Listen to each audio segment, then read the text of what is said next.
Kembali lagi bersama Minres di channel Donghua Animasi. Seperti biasa, Mimin akan memberikan prediksi alur cerita dari Battle Through the Heaven Season 5. Nah, pada kesempatan kali ini, kita telah memasuki episode yang ke-153. Tanpa banyak basa-basi, kita langsung saja ke pembahasan videonya. Kabut energi tebal terus keluar dari tanah di wilayah sunyi dan luas itu, menutupi seluruh permukaan. Dua sosok muncul perlahan di sana. Mereka menyapu pandangan ke sekeliling, lalu berhenti. Sembari merasakan hawa keberadaan sekitar, Xiaoyan berkata, ada jejak pertarungan tubuh energi bintang 8. Sepertinya Hunya dan Hunli yang mengalahkannya. Hunli pasti sudah pulih, kalau tidak mereka tak akan secepat ini.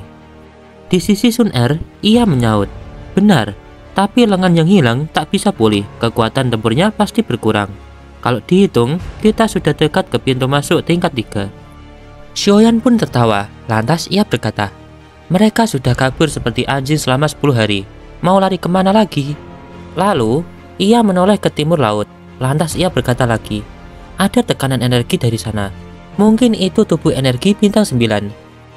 Sun Er mengangguk. Ia pun berkata, kita belum pernah dapat inti energi kelas 9.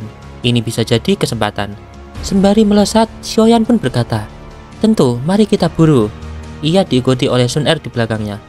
Setelah terbang sekitar 20 menit, mereka mendekati area yang dijaga beberapa tubuh energi bintang 7 dan 8. Mereka tampak seperti sedang melindungi sesuatu. Sembari bersembunyi di balik batu, Sun Er berkata, yang bintang 9 bisa mengendalikan tubuh energi lain. Ini wilayahnya. Xiaoyan pun bertanya, apakah kamu merasa ada orang lain di sekitar? Sun Er menjawab, tidak, hanya ada kita di sini. Mendengar itu, Xiaoyan pun berkata, bagus, kita menyusup perlahan. Mereka tak akan menyadarinya. Mereka menyusup diam-diam. 10 menit kemudian, mereka tiba di tengah wilayah itu. Di sana, tubuh energi lapis baja hitam duduk di atas batu besar. Aura kuat memancar darinya. Melihat itu, Xiaoyan bergumam, itu tubuh energi bintang 9. Meski kekuatannya tak sebanding dengan saat hidup, ia masih sangat berbahaya. Sesaat kemudian, tiba-tiba, tubuh energi itu bersinar terang. Ia mencabut kapak raksasa dan langsung menyerang. Xiaoyan dan Sun Er segera menghindar. Kapak menghantam batu tempat mereka bersembunyi dan menghancurkannya. Xiaoyan pun menyerang balik. Ia muncul di depan tubuh energi itu dan melepaskan teknik segel ganda. Serangan itu mendorong tubuh energi mundur. Tubuh energi itu pun meraung. Berani-beraninya kalian menantangku. Kapaknya berputar dan menyerang lagi. Tapi kali ini tombak emas Sun Er menahannya. Xiaoyan lalu memukul dada musuh dengan penguasa berat, mengepaskannya jauh. Namun, tubuh energi itu bangkit dan mengamuk. Ia melesat kembali dengan kekuatan besar. Kapaknya mengeluarkan tekanan hingga ruang sekitar retak. Sun Er pun berseru, Xiaoyan, hati-hati. Kapak menghantam penguasa berat Xiaoyan membuatnya terlempar jauh. Saat ia terluka dan terbang di udara, Sun Er menusuk tubuh energi dari belakang dengan tombak emas, menelannya dalam api. Namun tiba-tiba, tanah di bawah Xiaoyan meledak. Dua sosok muncul dengan kecepatan tinggi dan menyerang dada Xiaoyan. Sosok itu adalah Hunya dan Hunli. Ia mencibir, Xiaoyan, jangan terlalu fokus berburu sampai lupa yang kamu buru bisa membalik keadaan. Serangan mereka menghantam Xiaoyan, tapi Xiaoyan justru tersenyum. Lantas ia berkata, kalian pikir aku tidak sadar? Tubuh Xiaoyan tiba-tiba hancur menjadi asap. Itu hanya bayangan.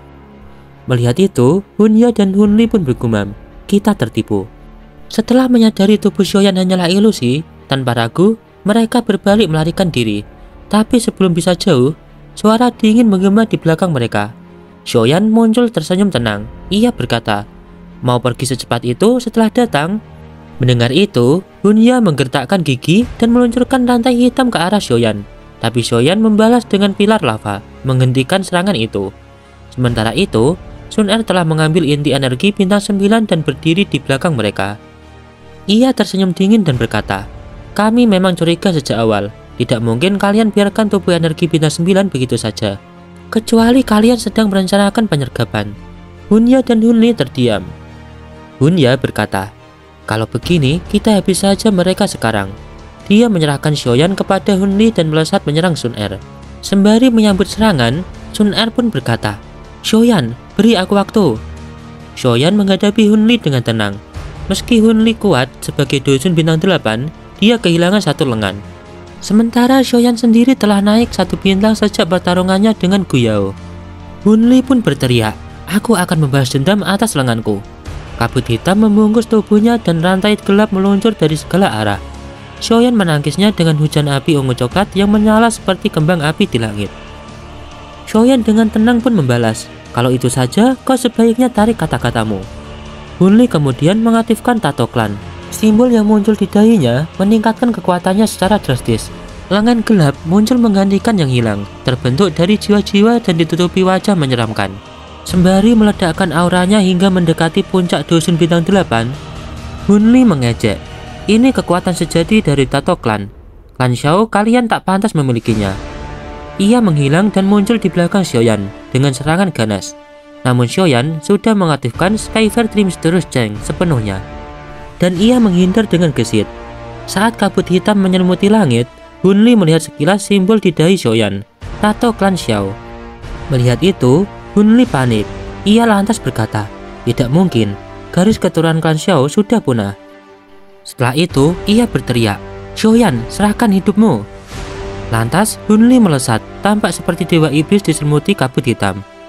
Xiaoyan bersiap, dan ia bergumam, "Sudah saatnya menguji kekuatan ini." Dia mengubah segel tangan dan tiba-tiba tanah meledak. Boneka iblis langit berwarna emas muncul dari dalam tanah. Salah satunya menyerap energi dari boneka lain, berubah menjadi ungu misterius dengan cahaya keemasan berkilat di balik kulitnya. Matanya terbuka, dingin dan penuh kekuatan. Boneka ini setelah diperkuat dengan 10 energi boneka lainnya, kini mencapai kekuatan yang menakutkan. Ia melayang di udara, siap menghadapi Hunli yang sedang datang seperti badai. Di sisi Hunli, ia menyiapkan serangan. Ia berteriak, telapak tangan gelap penghancur jiwa. Kabut hitam pekat menyelimuti langit. Awan hitam memutar dan membentuk tangan raksasa. Di sisi Xiaoyan, ia menatap tajam tekanan dahsyat dari langit. Hunli yang telah diperkuat Tato Clan jelas jauh lebih kuat darinya. Jika bertarung langsung, peluang menang hanya 50%, dan itu pun berisiko tinggi. Namun, justru ini waktu yang tepat untuk menguji kekuatan boneka iblis langit yang telah diperkuat. Xiaoyan pun menghela nafas dalam-dalam dan memberi perintah dalam hatinya. Boneka itu melangkah maju, lalu melesat dan menabrak telapak tangan raksasa itu. Ledakan pun mengguncang udara. Retakan muncul di telapak energi sebelum hancur berkeping-keping.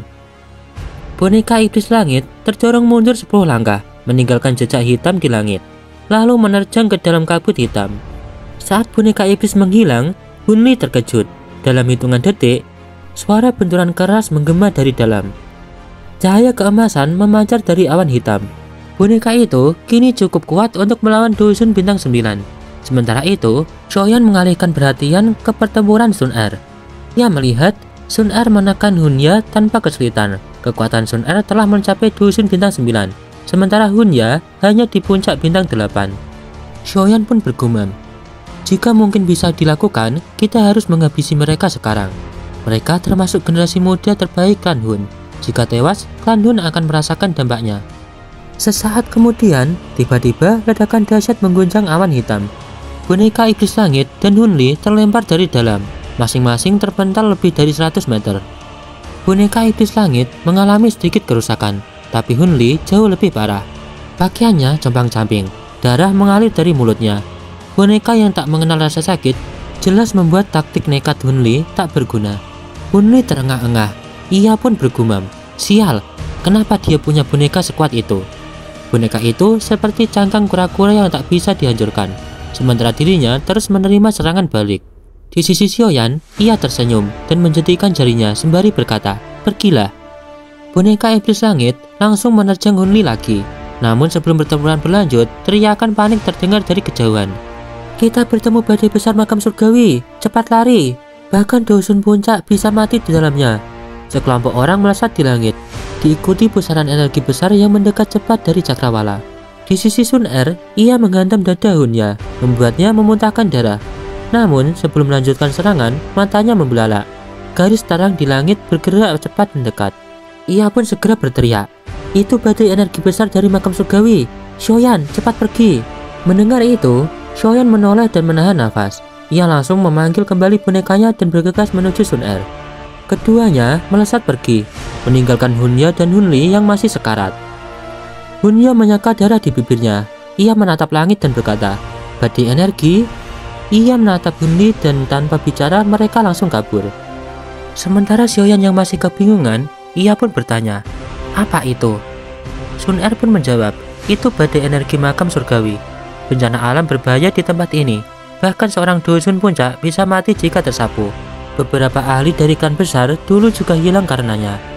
Ia melanjutkan dengan nada cemas, "Biasanya badai ini hanya muncul sekali setiap beberapa tahun.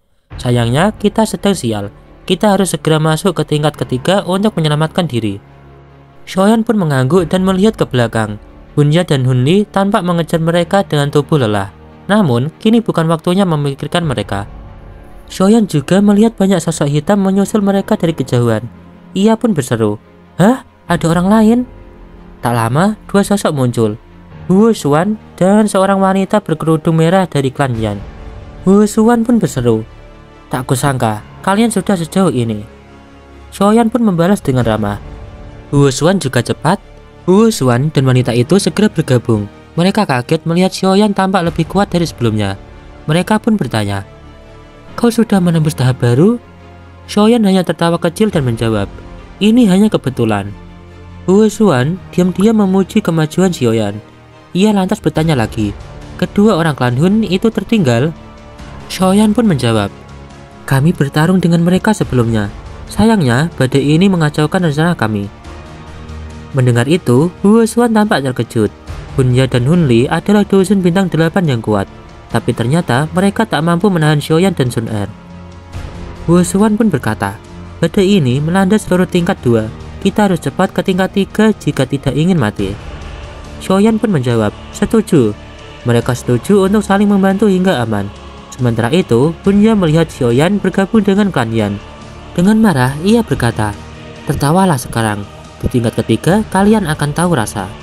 Dan mereka pun bergegas menyusul.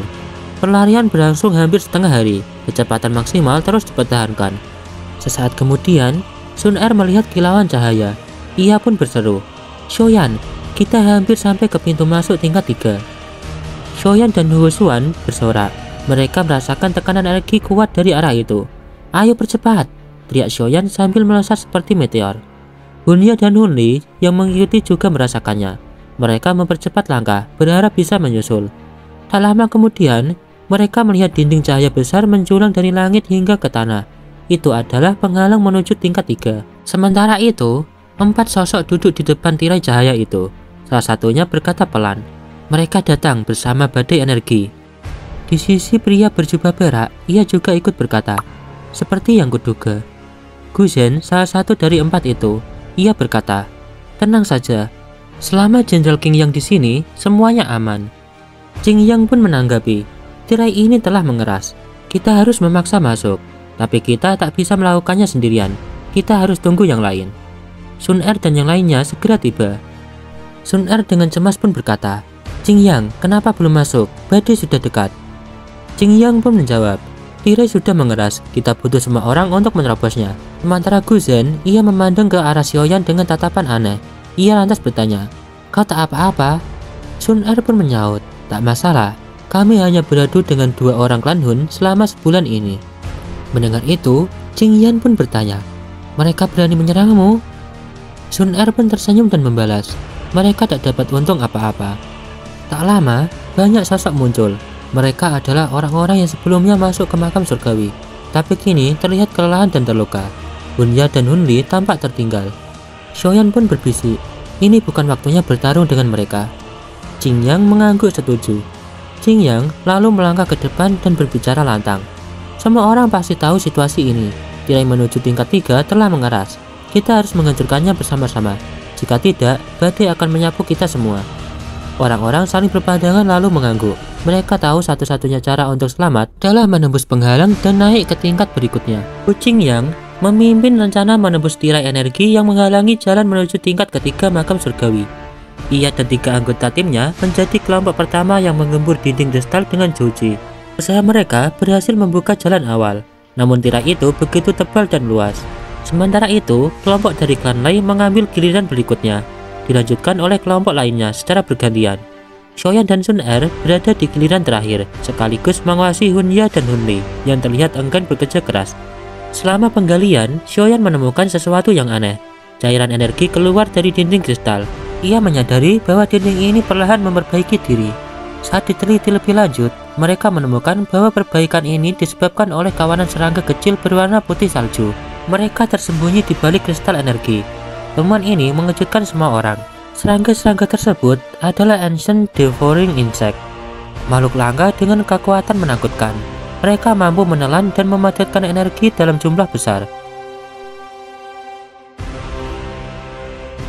Nah baiklah, untuk pembahasan dari spoiler Battle Through the Heavens Season 5 episode 153, Mimin cukupkan sampai di sini dulu ya. Thanks for watching.